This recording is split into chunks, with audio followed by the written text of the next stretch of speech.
Olá, tudo bom? Acho que eu andei sumida um pouco da comunidade, mas o que eu vim falar para vocês hoje? Eu vim falar um pouquinho do porquê que eu estou aqui. O Frontin Sampa na minha vida, ele foi um super marco. Acho que foi quando eu subi no palco pela primeira vez, alguns anos atrás, e para falar um pouco sobre mulheres em tecnologia, que eu acho que era um tabu na época, e uma coisa que foi muito interessante foi ver a reação das pessoas. Eu acho que foi um momento assim que todo mundo ficou muito emocionado, e eu me emocionei também. E depois, alguns anos depois, eu voltei para falar um pouco de UX, que hoje eu estou no papel de design lead. É a primeira vez que eu estou nesse cargo de liderança, digamos assim, eu consegui chegar lá. E está sendo super desafiador, e é mais uma etapa na minha vida. Mas o Codamos continua comigo. O Codamos, ele existe desde que eu comecei a virar um pouquinho a chavinha do front. Comecei como front-end, então o front está sempre no meu coração. Continuo fazendo nas horas vagas. Inclusive, quando eu estou estressada, é uma forma de me desestressar. E o Codamos, ele é o que é o projeto? Ele é uma vitrine de evento colaborativa para dar destaque, eventos inclusivos pelo Brasil, e também dar destaque para grupos, porque a gente percebeu que tinham muitos grupos, né, falando sobre tecnologia, falando sobre inclusão e diversidade, só que eles não tinham apoio, não tinham visibilidade. Então, por isso que eu quis criar o projeto, para conseguir juntar todo mundo no mesmo lugar. Como ele é completamente colaborativo, então, assim, tem momentos. Tem época que tem muita gente colocando o evento lá, tem época que não, mas a gente está aí desde 2016 apoiando a comunidade, a gente está sempre nos eventos, a gente apoia os eventos pequenos, os eventos grandes, a gente faz de tudo para conseguir mudar um pouco esse cenário e fazer com que as pessoas tenham oportunidade, porque, afinal de contas, a gente entende que tecnologia é social, tecnologia pode mudar a vida das pessoas e precisa ter diversidade. Então, se vocês querem saber mais sobre os Codamos, a gente está pausado, esperando vocês mandarem os eventos que vocês acham que são interessantes e inclusivos, tá? Então, @CodamosClube no Twitter. A gente desligou todos os outros canais de redes sociais, porque sem tempo irmão não dá para ficar cuidando de tanta rede social assim. E temos o site também, que é o codamos.clube. Então, qualquer coisa, acessa, que a gente vai estar lá. Mas agora eu vim falar sobre a próxima palestrante, que ela é também uma lead, e isso é uma coisa que me orgulha pra caramba, ter mais uma mulher em cargo de liderança. A Samantha Cecília, ela é co-founder do Agile Testers e tech lead na Pagar, com foco em qualidade e software. Então, mulher aí em cargo de liderança, muito orgulho disso. Pode vir, Samantha. Oi, pessoal, bom dia. Vocês conseguem me ouvir bem? Tranquilo? Beleza, vamos lá, então. Primeiro, eu queria agradecer pela oportunidade e pelo convite de estar falando aqui no Frontin Sampa. Eu participei de muitos eventos do Frontin Rio, na época, ainda lá no Rio, quando eu estava lá. Foram eventos muito bacanas e que eu participava bastante, principalmente no início de carreira, então é muito legal estar participando agora do Frontin Sampa. A ideia dessa palestra, a gente vai falar sobre muita coisa relacionada à qualidade de software. É um conteúdo que qualquer pessoa que trabalhe com desenvolvimento no geral vai conseguir absorver e conseguir levar para o dia a dia dos projetos. Eu já deixei preparado no meu GitHub um repositório com vários links de referência, porque o objetivo aqui não vai ser falar sobre ferramentas, mas eu deixei lá separadinho uma série de ferramentas, outras referências para o pessoal poder consultar, e tem o link no final da apresentação. Então, fiquem tranquilos que eu já deixei as referências preparadas, e assim que acabar a apresentação, eu vou divulgar nas redes sociais para vocês. Então, o que a gente vai falar aqui hoje é que automatizar testes não é o suficiente, né? Ainda hoje em dia, quando a gente fala de qualidade de software, muitas das vezes a gente remete só a teste, e aí a teste e a teste automatizado, mas esse assunto de qualidade é bem mais amplo e tem várias outras coisas que a gente pode agregar, que vão tanto nos ajudar a entregar um produto de melhor qualidade para os nossos clientes, quanto também nos ajudar, enquanto time que está desenvolvendo e trabalhando nessas features, a ter uma vida um pouco mais saudável, né, e não ter muitas surpresas. Então, vamos lá. Só me apresentando um pouco, o meu site é samanthacecilia.com, então lá vocês também encontram todos os links de todas as redes sociais, palestras e vídeos, podcasts, etc. Como a Alda falou, hoje eu sou Tech Lead na Pagar.me, eu já trabalho com foco em qualidade de software há mais de 8 anos. Sou carioca, vocês vão ouvir bastante chiado durante essa palestra. Então, eu sou uma carioca tentando sobreviver a esse frio de São Paulo já há 3 anos. E sou uma das fundadoras do Agile Testers, que é uma comunidade de teste de qualidade de software. A gente já está há 7 anos aí, comemorando 7 anos agora em 2020. E no final da apresentação também tem os links, eu posso falar um pouquinho mais sobre qual é o projeto e o que vocês encontram lá.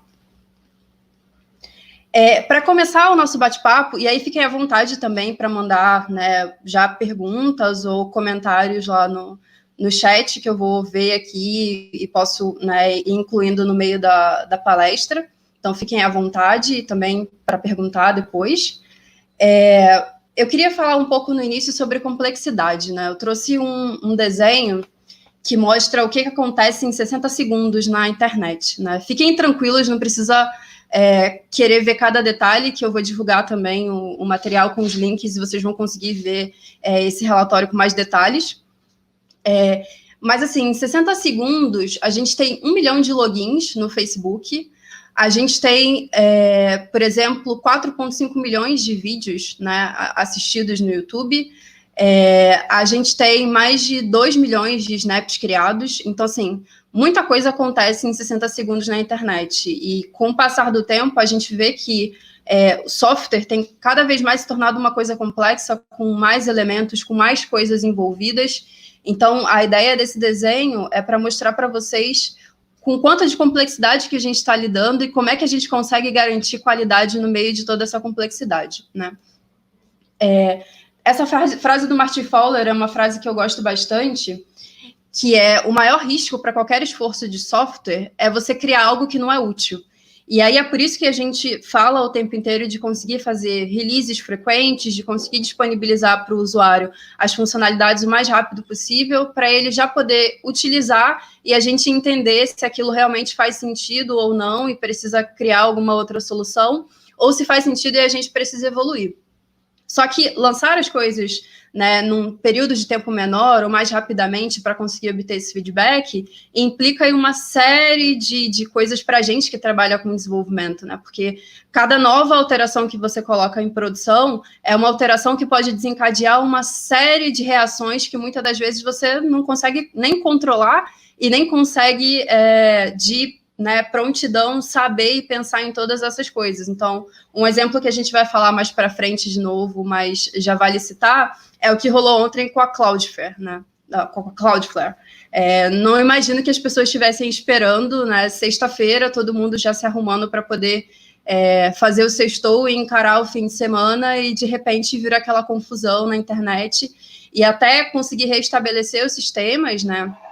Apesar de ser uma coisa que as empresas não tinham como esperar a Cloudflare voltar, né? Tinha que dar um jeito de resolver enquanto as coisas estavam sendo resolvidas do lado da Cloudflare. Então, é uma complexidade que vai além de coisas que estão no nosso escopo, né, dentro dos nossos projetos e dos nossos times, mas a gente tem uma série de componentes externos também que influenciam em tudo isso. Então, a gente está falando de muita coisa. E aí, quando eu fui convidada para eu poder dar essa palestra, eu lancei uma pesquisa na internet para entender como é que as pessoas definem qualidade de software. Como, né, eu falei no título da palestra, automatizar testes não é suficiente, só automatizar. Qualidade de software é um tema que está acima, é um pouco mais amplo, né? E aí esse foi o resultado, né? Eu coloquei tudo em uma nuvem de palavras, as que estão maiores são as que foram mais citadas, e eu achei bem engraçado porque vocês podem ver ali que bug é uma palavra bem grande, né? Então, as pessoas, quando ouvem falar de qualidade de software, pensam em coisas que não funcionam. É um pouco engraçado isso, né? Devia ser ao contrário. E tem outras coisas ali que se destacam, como testes, que, de novo, testes é um componente importante dentro de qualidade de software, mas não é tudo. Apareceram coisas como usabilidade, segurança, acessibilidade, confiabilidade. Então, tem uma série de componentes que são relacionados à qualidade de software e que a gente precisa se preocupar enquanto time que está trabalhando no desenvolvimento, e aí não importa se são QAs, se são desenvolvedores front-end, back-end, se é DevOps, se é a gerente de projetos, não importa qual seja o seu papel dentro do time, é importante se preocupar com qualidade de software e se preocupar com todas essas coisas que são relacionadas, né? E não só isso, a gente precisa testar isso. A gente precisa pensar primeiro, inclusive, o que precisa ser testado. E aí, quando a gente fala de qualidade de software, e aí é legal se vocês puderem postar aí no chat, quem conhece a famosa pirâmide de testes, quem já estudou, quem já viu, quem já implementou. É um conceito muito famoso, né, dentro de qualidade de software, dentro de teste de software, que é essa pirâmide de teste, né? Você ter uma quantidade maior de testes unitários que estão ali na base, um pouco menos de testes na camada de serviço, que é quando a gente já começa a ter algumas integrações, né? E menos ainda na camada de interface, porque testes de interface, né, seguindo esse conceito da pirâmide, são testes bem mais lentos e que acabam saindo muito caro. Então, por exemplo, se a gente está falando de web, né? Você imagina ter que fazer um site, ter que fazer um teste que a gente precisa instanciar um browser, esperar ele abrir, entrar numa URL, fazer uma série de ações como logar, para depois você conseguir... você está fazendo um teste, por exemplo, de algum cadastro que você precisa estar logado primeiro para fazer, um carrinho de compras, por exemplo, né? Você precisa logar para depois você escolher os itens, para depois você fechar o carrinho. Então, são testes que acabam sendo mais lentos, e como eles têm mais integração, né? Você está ali falando com vários componentes, desde front-end, com as APIs no back-end, você está usando o banco de dados, por exemplo, então as chances de você ter pontos de falha nesses testes é muito maior, né? Porque qualquer componente dentro desse ecossistema que tiver algum problema, os seus testes vão falhar, e não necessariamente porque é um bug da aplicação, pode ter falhado porque é um problema de configuração, por exemplo. Então, são testes que acabam sendo um pouco mais lentos para dar feedback. E quanto mais isolado, que é a parte de baixo da pirâmide, são testes que são mais rápidos. E aí, esse é um conceito extremamente famoso, né? Acho que quem aprende a desenvolver testes, e aí seja QA ou seja desenvolvedora, é um dos conceitos que a galera costuma saber bastante. Só que acho que essa visão ela é um pouco limitada, né? E aí eu convido vocês à reflexão de que a gente precisa, né, entender tudo, ler todos os conceitos, todas as técnicas e refletir como aplicar isso no nosso dia a dia, ao invés de só seguir. Então, por exemplo, a gente tem uma questão, né, e falar de ter essa base de testes unitários, porque como está no próprio desenho, são testes mais isolados. Então, eu vou falar um pouco depois também sobre a definição de cada um, e a gente pode entrar em mais detalhes, mas só dando um spoiler sobre isso.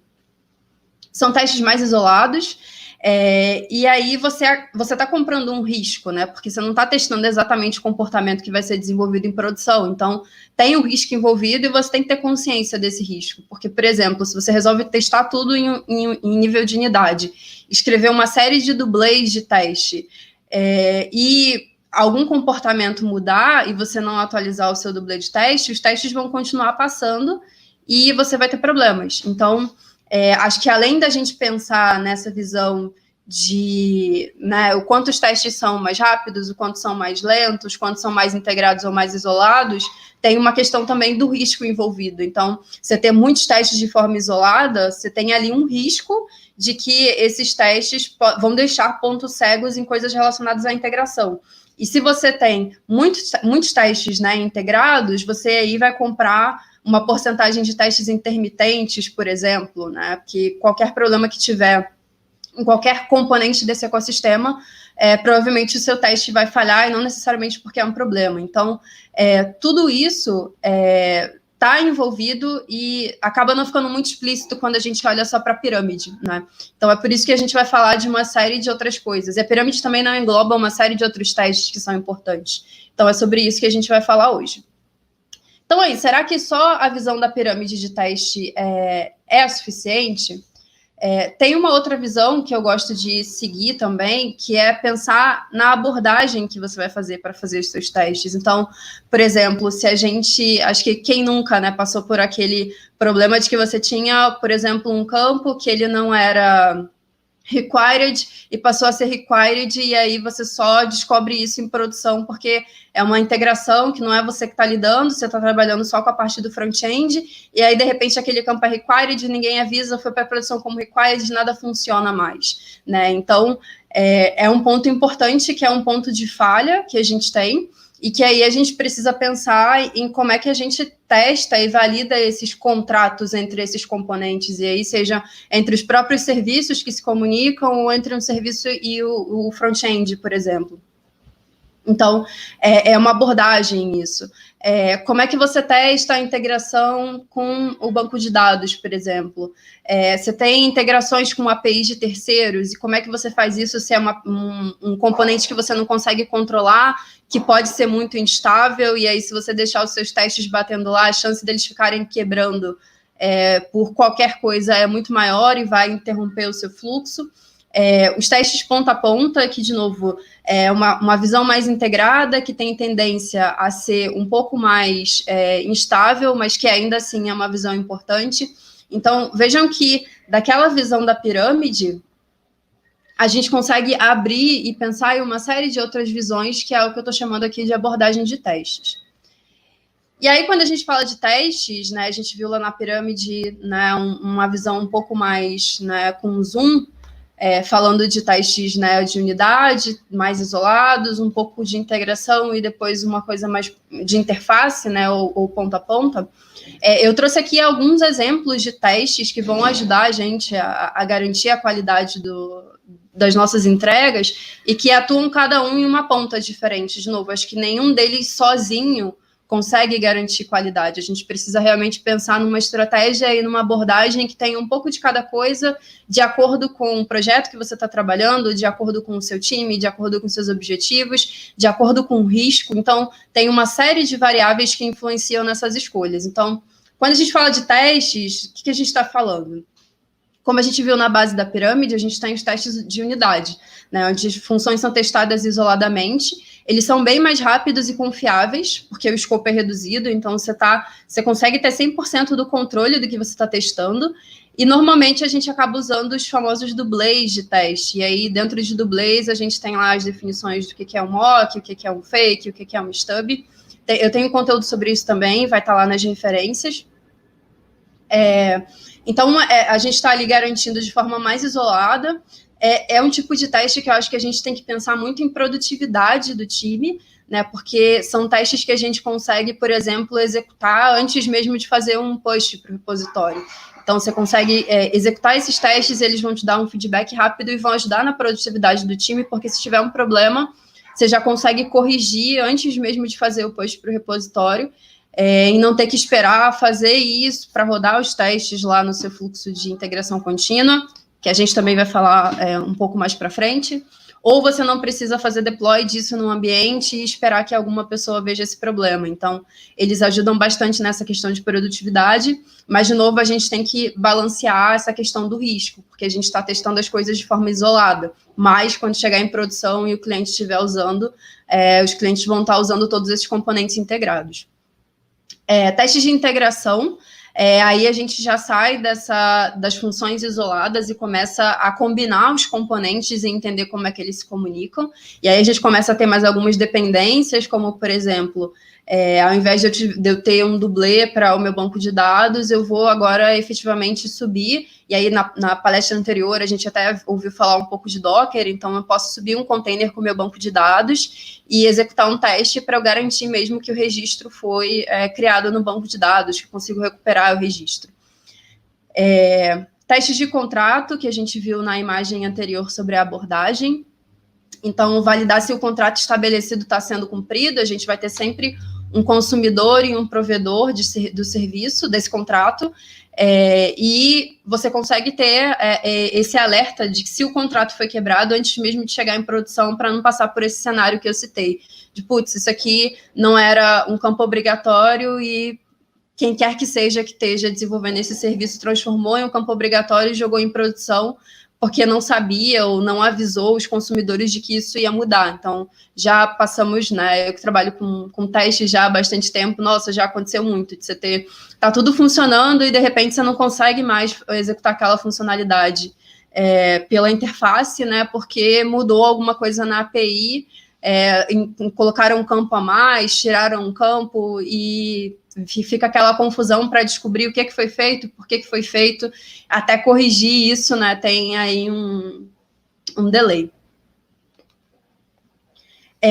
Testes ponta a ponta, que é onde a gente consegue validar os fluxos literalmente de uma ponta a ponta, de uma ponta a outra, para garantir que todo o ambiente atende aos requisitos. Então, aqui a gente já sai dessa visão mais de unidades, de componentes, e a gente realmente está validando tudo, inclusive a infraestrutura e a configuração de infraestrutura, porque você já vai estar executando, né, esses testes com uma aplicação toda configurada num ambiente o mais próximo possível de produção.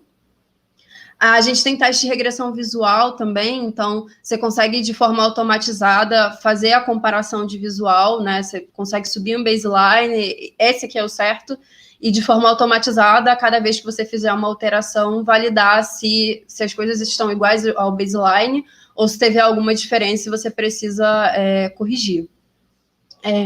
Quando a gente fala de teste de sistema, né, a gente está falando de o sistema completamente integrado, e aí a gente vai validar tanto requisitos funcionais quanto não funcionais, né? Ali quando a gente está falando dos testes ponta a ponta, a gente está falando de um fluxo mais funcional, que é o comportamento de um usuário, né, utilizando aquela função, mas a gente também tem testes não funcionais. Outro tipo de teste que a gente tem e que ajuda muito a garantir a qualidade são os testes de mutação, né? A gente viu, de novo, né, linkando com o que a gente já viu sobre os testes de unidade. Além de a gente ter essa questão de tá testando de uma forma mais isolada, que acaba tendo uns gaps em relação às integrações, e como a gente viu no primeiro slide, né, a gente vive num mundo extremamente complexo, que muitas coisas acontecem em 60 segundos e essas coisas acontecem passando por diferentes componentes, como é que a gente garante que os nossos testes são testes de qualidade, né? Tem qualidade no teste, quem é que garante isso? Pensando em testes de unidade, por exemplo, a gente tem como tirar a cobertura, né? Entender a cobertura, então os meus testes cobrem 50%, 60%, 70% do nosso código. Só que o cálculo de cobertura é um cálculo que, se você tem um teste passando por aquele pedaço de código, ele considera coberto. Mas não necessariamente os asserts que você faz podem estar garantindo qualidade naquilo, né? Então, como é que eu consigo dizer que os meus testes têm qualidade? Os testes de mutação te ajudam nisso. Então, em tempo de execução, o seu código vai ser alterado e os testes vão ser executados para entender se eu faço uma alteração no código, a ideia é que o teste quebre, né? Porque eu mudei o comportamento. Se isso não acontecer, tem uma coisa errada. Então, por exemplo, se você tem lá uma condição de igual, eu posso mudar para maior, igual, menor, igual, diferente, e aí, o seu teste vai pegar isso? Então, aqui, nessa parte, teste de mutação é uma coisa que já está há bastante tempo, né? Tem pessoas que já falam disso há muito tempo, mas eu tenho visto, acho que nos últimos 2 anos, mais pessoas aplicando, né? E eu vou deixar também um exemplo de um repositório que eu tenho, que tem boa parte desses tipos de teste, inclusive o de mutação, rodando lá no CircleCI, para quem quiser ver, enfim, e testar, olhar como é e colocar e tentar aplicar. Então, ele vai te ajudar a validar a qualidade dos seus testes. Um outro tipo são os testes de performance, né? Avaliar a capacidade de resposta, robustez, disponibilidade, escalabilidade. Então, com essa quantidade de coisas que acontecem em 60 segundos na internet, não é um usuário fazendo uma coisa, né? São vários usuários executando diferentes fluxos. E aí, a nossa aplicação, o nosso produto de software, ele é capaz de se manter estável e responder a todos esses usuários ao mesmo tempo? E ter um tempo de resposta aceitável, né? E responder da forma certa, ter corretude? Então, é mais uma coisa que não está contemplada ali no texto da pirâmide, mas que é importante. Um outro tipo é o caos, e aí voltando ao exemplo do que aconteceu na Cloudflare ontem, São coisas que a gente não espera. Você não espera que, por exemplo, a Amazon vá ter uma indisponibilidade absurda em uma região específica. Então, é um tipo de teste também que começou muito com a Netflix, tem bastante material da Netflix sobre isso, que é você conseguir introduzir esse tipo de falha para você se preparar quando elas acontecerem de verdade, né? E não ter aquele susto sem saber o que fazer e como recuperar rápido. Depois que vai para a produção, a gente também precisa pensar em qualidade depois que vai para a produção. Então, monitoramento para tudo, para você conseguir. Se você tiver um problema, você consegue agir muito mais rápido e resolver, ao invés de esperar que o seu usuário final veja o problema e te avise. E smoke tests também, que normalmente é uma suíte de teste menor, com alguns fluxos que são importantes, que você pode rodar para monitorar a produção também e conseguir ser avisado antes de ter algum problema. Outra coisa que é importante são boas práticas. Então, de novo, o teste automatizado não é suficiente. Se você não aprender boas práticas e não aplicá-las, os seus testes vão ficar difíceis de manter, vão ficar muito instáveis, e aí você vai acabar perdendo a confiança, e aí não adianta muito. Então, por exemplo, né, a gente tem a máxima do don't repeat yourself, só que para teste, às vezes a gente precisa ter descriptive and meaningful phrases, porque o teste tem que estar muito claro qual é o setup, qual é o estado que o seu sistema precisa estar, quais são as ações que você vai executar e qual é o resultado final. Então, às vezes, você pode abrir um pouco de mão dessa questão de não se repetir e repetir para deixar os testes mais claros. A questão do dublê de teste também, o que eu uso? Eu uso um fake, um mock, eu uso um stub. Como é que eu testo integrado com terceiros? Eu testo exatamente o resultado, né, o resultado final, ou é suficiente eu testar que a próxima função foi chamada? Então, tem uma série de questões que é importante também a gente pensar. Integração e entrega contínua também são importantes. Então, integração contínua é integrar continuamente as mudanças, vão ser verificadas por um build automatizado para detectar os erros o mais rápido possível. Então, a gente fez uma alteração, já tem ali uma série de cheques que vão ser feitos de forma automatizada para avisar a gente antes de disponibilizar essa versão. Tem entrega contínua também, então você sempre tem uma versão candidata. Lembram da frase do Martin Fowler lá do início, né? Sempre tem uma versão candidata disponível para poder lançar para o seu cliente o mais rápido possível, para ele usar e te dar feedback e você continuar evoluindo. Tem a Quality Gates, é muito importante também, porque assim, o máximo que a gente puder automatizar as verificações vai ajudar muito no dia a dia. Então, por exemplo, apesar de cobertura de teste ser uma métrica que, como a gente viu, né, não é tão 100%, mas é uma coisa legal verificar, ter verificações automatizadas, por exemplo, de segurança. A gente tem lá a OASP, então a gente já sabe lá o top 10, quais são os 10 maiores problemas que a gente tem, como é que a gente consegue verificar de forma automatizada se não tem um SQL injection, por exemplo, na nossa aplicação. Então, isso ajuda bastante também. Uma outra visão é a visão de atributos de qualidade. Como a gente viu lá no início, né, na pesquisa que eu fiz, algumas dessas palavras surgiram lá. Então, é importante eu pensar em acessibilidade, em segurança, em usabilidade. A gente tem atributos de qualidade não só para o nosso cliente final, mas para o time de desenvolvimento também. Então, manutenibilidade é um atributo de qualidade que a gente tem que bater nessa tecla, porque é a gente, enquanto time, que vai ter que ficar mexendo naquele código lá pelo tempo de vida do projeto, e se não for de fácil manutenção, vai dificultar a vida de todo mundo. Então, a gente, acho que antes de qualquer coisa, tentar entender para o projeto que você está trabalhando, para o escopo que você está trabalhando, quais desses atributos, e existem muitos outros, fazem sentido e são importantes para você poder focar neles. Visibilidade é muito importante também, então ter métricas para conseguir verificar a eficiência da sua abordagem de testes, então entender qual a porcentagem dos meus testes são instáveis, até quanto eu aceito esses testes serem instáveis, porque isso é uma coisa que a gente não consegue correr. Entender, por exemplo, conseguir fazer a comparação, nossa, eu estou tendo essa série de problemas que acabam chegando no usuário final. Vou implementar umas melhorias aqui. Putz, as melhorias que eu implementei, elas estão refletindo, eu estou tendo menos problemas, estou sendo reportados pelo cliente final e sendo achados pelo time de desenvolvimento. Então, também não é importante só sair fazendo, mas métricas são importantes para entender a eficiência do que você está executando. Já indo para o fim, eu meio que, quando falo de qualidade, gosto de usar essa frase, né? Que qualidade é uma característica percebida, feita por expectativas, não só do usuário, mas do time também, dos seus gestores, do CEO da empresa, de todos os C-levels, que é uma coisa que você não controla, a gente não consegue controlar a expectativa de todas as pessoas envolvidas. E como a gente viu lá na pesquisa, cada pessoa trouxe uma visão completamente diferente relacionada à qualidade, todas elas válidas. Então, é importante a gente ter isso em mente, de que é uma característica, e essa característica percebida pode ser composta de vários componentes. E é importante a gente entender que componentes são esses que são importantes para todas essas pessoas envolvidas e conseguir definir uma estratégia que faça sentido. Acho que era isso que eu queria passar para vocês.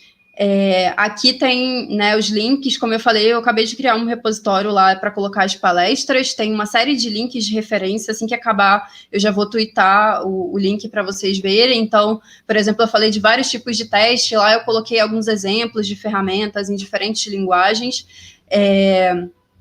e tem o meu LinkedIn também, o meu site.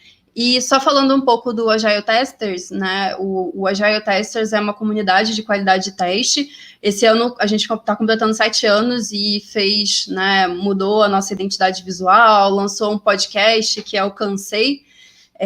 A gente está fazendo uma série de palestras, de lives também, a gente tem uma série de vídeos. Então, quem quiser entender um pouquinho mais sobre esse assunto, entra lá no nosso site que tem o link para todos os nossos projetos, e a gente tem um fórum no GitHub também, então podem postar as suas dúvidas lá, que sempre tem alguém da comunidade para ajudar a responder. E acho que é isso, pessoal. Muito obrigada. Vamos para as perguntas, né? O Rafael, para automação de G2E, você prefere testar usando a linguagem que foi desenvolvido o código da aplicação, ou prefere trabalhar em um nível de abstração maior usando, por exemplo, o Robot Framework? Robot está bem famoso, eu vi por cima, não cheguei a usar, mas como, na minha experiência, eu trabalho muito próxima do desenvolvimento, eu sempre opto por ferramentas que sejam bem próximas de desenvolvimento. Então, eu já trabalhei com Python, já trabalhei com Java, hoje em dia trabalho com JavaScript. Então, eu tento sempre procurar utilizar ferramentas que estão próximas da linguagem, até porque assim, acho que o time consegue engajar melhor, né? Porque os testes são responsabilidade de todo o time. E aí, normalmente, quando a gente tem... às vezes a gente tem um time de QA separado, acaba ficando que o time de QA é responsável pelos testes end-to-end, e o time de desenvolvimento é responsável pelos testes unitários, acaba rolando essa divisão, e muitas das vezes você pode acabar tendo testes redundantes, né? Uma coisa que já foi testada num lugar e já é suficiente, acaba sendo testada em outro lugar também.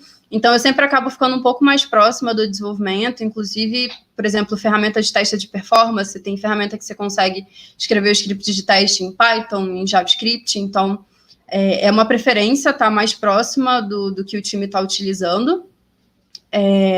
Mas aí acho que depende muito, enfim, de como a empresa de como os times são, se você está trabalhando próximo do desenvolvimento, se você está trabalhando separado, o conhecimento relacionado a desenvolvimento também, né? Então, tem muita gente usando o Robert por causa do nível de abstração, mas uma preferência pessoal é estar sempre mais próxima possível do time de desenvolvimento.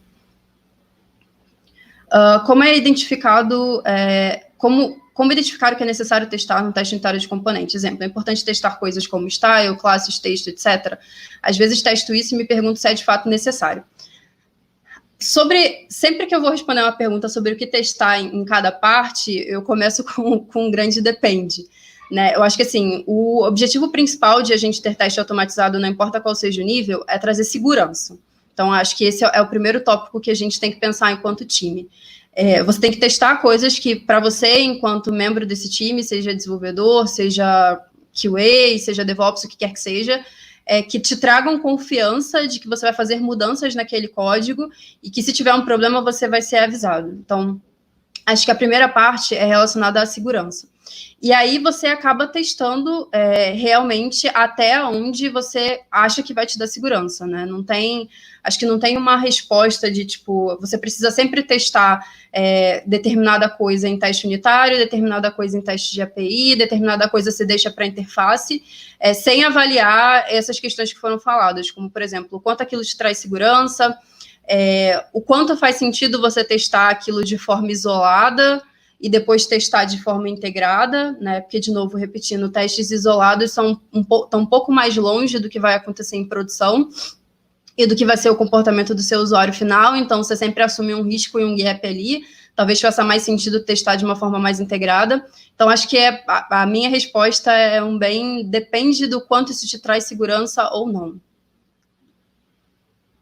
Sobre a cultura de testes, você acredita que é importante todas as aplicações terem testes ou acha que vale avaliar o tamanho do projeto e o potencial de escalabilidade? Eu acho que a gente precisa ter teste, mas, por exemplo, se você está fazendo um projeto que é uma landing page que vai ficar no ar por um dia, será que o esforço de fazer teste automatizado em todos esses níveis vai fazer sentido? Não sei. Então, acho que depende muito do contexto. E pensando em escalabilidade, acho que escalabilidade é uma coisa que é um pouco... Como é que eu posso dizer?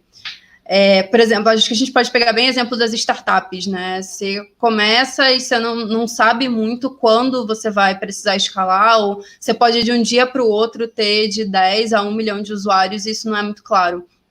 Então, eu acho que a gente tem que pensar sempre... tentar não fazer over-engineer, né, não tentar, né, construir uma coisa enorme para resolver um problema pequeno, parte sempre de qual é o problema e qual é a necessidade que você tem, mas também não deixar de construir de uma forma que você consiga evoluir depois, né, então você pode, por exemplo, nesse momento para mim não faz sentido usar teste de mutação, eu vou fazer aqui meus testes unitários e usar o coverage, beleza, mas conforme a sua aplicação vai crescendo, você pode observar que, às vezes, comportamentos que, teoricamente, você está testando, mas ainda assim você está tendo problemas em produção, porque tem ali algum pedaço que não está sendo bem avaliado. Então, é realmente uma decisão que você vai tomando ao longo do projeto. Testes de mutação servem, então, para descobrir os falsos positivos ou falsos negativos? Sim. Acontece, tentar dar um exemplo para deixar mais claro, né? Falando, por exemplo, se você tem uma condição ali que ela precisa ser verdadeiro. E aí você, como eu falei, né? Se você for considerar a cobertura, se você tem em algum teste passando por aquela linha daquela condição, ela vai ser considerada coberta, mas não necessariamente o seu teste está validando aquilo. Então, o que o teste de mutação vai fazer... Ele vai mudar aquela condição que deveria ser true para false, e aí vai rodar todos os testes que você tem. A expectativa dele já que eu mudei para false, o teste tem que quebrar, porque isso ali precisa ser true. E aí, se o teste não quebrar, tem um problema, você não está cobrindo aquela condição. Então, te ajuda a validar mesmo a qualidade dos testes que você está fazendo. Rafael, bom dia, Samantha. Para você faz sentido usar BDD em teste de integração API? Nossa, essa é uma discussão que está rolando bastante nos últimos dias, principalmente na comunidade de QA. Então, BDD é uma técnica, né? Behavior Driven Development, que é você desenvolver orientado a comportamento. Então, Cucumber, Gherkin, são ferramentas que te ajudam a fazer isso, mas não é Behavior Driven Development. Eu acho que, de novo, falando sobre como a gente falou dos tópicos da pirâmide de teste, tudo tem risco envolvido, né? Eu acho que você adicionar uma camada a mais de abstração vai te dar mais trabalho, principalmente quando a sua suite de teste crescer. E pensando de novo em Behavior Driven Development, é muito focado no comportamento do usuário. Então, tem muita gente que acaba, por exemplo, escrevendo, usando o Gherkin, usando coisas muito técnicas, do tipo, o content header tem que ser XPTO, o status tem que ser 200, tipo, o usuário não está nem aí para o status ser 200, ele quer conseguir cadastrar um usuário, por exemplo. Então, assim, é uma coisa que tem muita discussão na comunidade sobre isso, e vários pontos. Eu prefiro não utilizar para teste de API e integração, até porque a gente tem ferramentas que ajudam, né, a ser um pouco mais descritivos. Então, por exemplo, se a gente está usando lá Jest ou Mocha em JavaScript para testar, você tem os describes e its no seu teste. Então, você consegue ser descritivo, não é aquela coisa de, tipo, você escrever o nome do seu teste de uma forma que não dê para entender. Você pode colocar lá qual é o contexto, qual é o cenário, então você já consegue entender qual é o comportamento, facilita a comunicação do time. Mas aí, assim, é um risco você incluir mais uma camada de abstração em cima desses testes, e quando a gente está falando de testes de API especificamente, eu vejo a galera usando muito descrições mais técnicas ligadas a status code, por exemplo, que não tem muito a ver com o comportamento do usuário. Então, eu prefiro não usar. A gente tem mais uma pergunta, é isso? Qual dica você dá para quem está começando a implementar testes nos seus projetos? Eu acho que é importante, primeiro, estudar e entender sobre os tipos de teste, como eu falei no início sobre a pirâmide, né? É importante a gente ler e entender sobre isso tudo e aplicar de acordo, e tentar fazer um depara, né? Assim, eu tenho a teoria, eu tenho esses tipos, eu vi que os projetos usam esses tipos, agora para o meu projeto aqui, o que faz sentido? Né? Como eu falei, eu vou deixar lá no meu GitHub, se vocês olharem lá, tem um repositório chamado Palestras, que tem bastante conteúdo, tem tanto o link de teoria, quanto de algumas ferramentas e alguns exemplos. Então, acho que é importante começar entendendo esses tipos de teste, depois que você entender o que tem, olhar para o seu projeto e entender quais são as suas necessidades, e aí começar a implementar baseado nisso. E, assim, acho que é importante também ir um pouco além da questão de quanto eu faço de cada teste, e pensar um pouco mais, assim, o quanto de segurança eu preciso, o quanto eu me sinto seguro, e, além disso, também avaliar os riscos envolvidos, né? Porque, de novo, eu posso ter uma base enorme de testes unitários, que são testes totalmente isolados e que vão deixar uma série de pontos cegos, né? E é um risco que eu estou correndo. Então, eu preciso cobrir esses pontos cegos em uma outra camada de teste. E assim você ir montando, né, a sua estratégia, pegando todos esses blocos, tudo que eu falei aqui hoje, vocês darem uma olhada nesses tipos e pegar cada um deles como se fossem blocos e montarem a estratégia que faz sentido para o seu produto, para o seu projeto. Repetindo de novo, assim, vocês me encontram no Twitter também, no LinkedIn, como Samantha Cecília. Samantha Cici normalmente é como vocês me acham nas redes sociais. Eu já vou twittar e vou marcar o Front em Sampa com esse material. E se vocês tiverem mais dúvidas, perguntas que não foram respondidas e quiserem trocar ideia ou aprofundar em mais alguma coisa, fiquem à vontade para me procurar lá no Twitter ou no fórum do Agile Testers. Obrigada, pessoal.